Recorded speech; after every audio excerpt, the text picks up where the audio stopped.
ఆదికాండము మొదటి అధ్యాయము. విశ్వసృష్టి మానవ పతనము. ఆదిలో దేవుడు ఆకాశమును భూమిని సృష్టించెను. భూమికి ఒక ఆకారము లేకుండా శూన్యముగా నుండెను. అంధకారము అగాధ జలముల మీద వ్యాపించి ఉండెను. దేవుని ఆత్మ నేటిపై గుండ్రముగా తిరుగాడుచుండెను. అప్పుడు వెలుగు కలుగుగాక అని దేవుడు ఆజ్ఞాపించెను. వెంటనే వెలుగు పుట్టెను. దేవుని కంటికి అది బాగుగా నుండెను. ఆయన చీకటి నుండి వెలుగును వేరు చేసెను. వెలుగుకు పగలని, చీకటికి రాత్రి అని పేర్లు పెట్టెను. అంతట సాయంకాలమై ఉదయమాయెను. అదియే మొదటి రోజు. నీటి నడుమ ఒక కప్పు ఏర్పడి దానిని 2 భాగములుగా విడదీయుగాక అని దేవుడు ఆనతిచ్చెను. ఆ ప్రకారముగానే జరిగెను. పైనీటి నుండి క్రింది నీటి నుండి వేరు చేయి గుండ్రని కప్పును దేవుడు నిర్మించెను.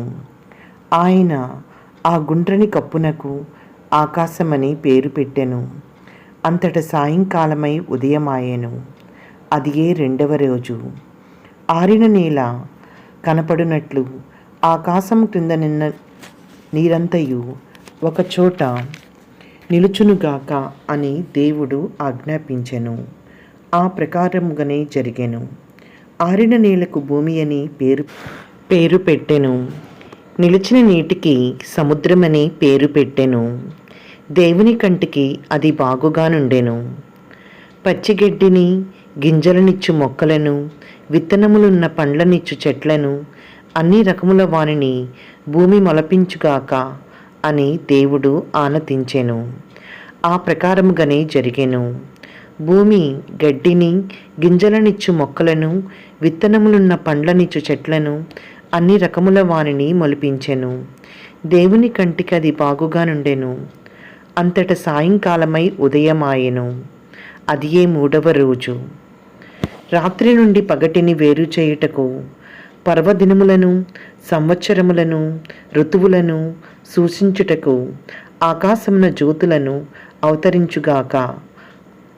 అవి భూమికి వెలుగునిచ్చుటకు ఆకాశమున ప్రకాశించుగాక అని దేవుడు ఆనతిచ్చెను. ఆ ప్రకారమే జరిగెను. దేవుడు మహాజ్యోతులను 2 సృష్టించెను. వానిలో పెద్దది పగటిని పాలించును, చిన్నది రాత్రిని ఏలును. ఆయన నక్షత్రములను కూడా సృష్టించెను. రేయింబవళ్లను పాలించుటకు, చీకటి నుండి వెలుగును వేరు చేయుటకు దేవుడు ఆ జ్యోతులను ఆకాశమున నిలిపెను. దేవుని కంటికి అది బాగుగా నుండెను. అంతట సాయంకాలమై ఉదయమాయెను. అదియే 4వ రోజు.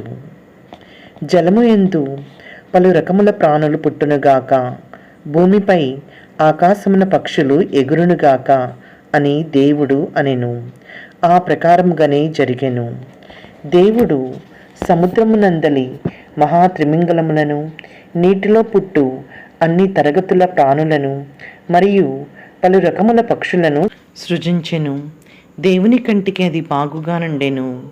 వానినన్నింటినీ దీవించి జలముల యందలి ప్రాణులు వృద్ధి చెంది సముద్రంలో నిండియుండుగాక. నేల మీద పక్షులు లెక్కకు మిక్కుటమగుగాక అని ఆనతిచ్చెను. అంతట సాయంకాలమై ఉదయమాయెను. అదియే 5వ రోజు. భూమి పెంపుడు జంతువులను, క్రూర మృగములను, ప్రాకెడు జంతువులను, అన్ని రకముల వానిని పుట్టించుగాక అని దేవుడు అనెను. ఆ ప్రకారముగానే జరిగెను. దేవుడు పెంపుడు జంతువులను, క్రూర మృగములను, ప్రాకేడు జంతువులను, అన్ని రకముల వానిని సృజించెను. దేవుని కంటికి అది బాగుగా నుండెను. దేవుడు ఇప్పుడు మానవ జాతిని కలిగింతుము. మానవుడు మమ్ము పోలి మావలే ఉండును. అతడు నీళ్లలోని చేపలపై, ఆకాశమునందలి పక్షులపై, నేల మీది పెంపుడు ప్రాణులపై, క్రూర మృగములపై, ప్రాకెడు జంతువులపై అధికారము కలిగియుండును అని అనెను. దేవుడు మానవ జాతిని సృజించెను. తన పోలికలో మానవుని చేసెను. స్త్రీ పురుషులునిగా మానవుని సృష్టించెను. దేవుడు వారిని దీవించి సంతానోత్పత్తి చేయుడు. భూమండలమునందట నివసించి దాన్ని వశము చేసుకొనుడు. నీళ్లలోని చేపలను, ఆకాశములోని పక్షులను, నేలమీది జంతువులను పాలింపుడు. గింజలనిచ్చు మొక్కలన్నీ, విత్తనములుండ్ల పండ్లనిచ్చు చెట్లన్నీ మీకు ఆహారమగును. కానీ నేలమీది క్రూర మృగములకు, ఆకాశమునందలి పక్షులకు, నేలమీద ప్రాకిడి జంతువులకు, శ్వాసజీవులన్నిటికీ పచ్చని మొక్కలు ఆహారమగును అని వారితో అనెను. ఆ ప్రకారమే జరిగెను. దేవుడు తాను చేసిన సృష్టి అంతయు చూచెను. ఆయన కంటికి అది చాలా బాగుగా నుండెను. అదియే 6వ రోజు. ఇది ప్రభువు వాక్కు. సర్వేశ్వరునికి వందనములు.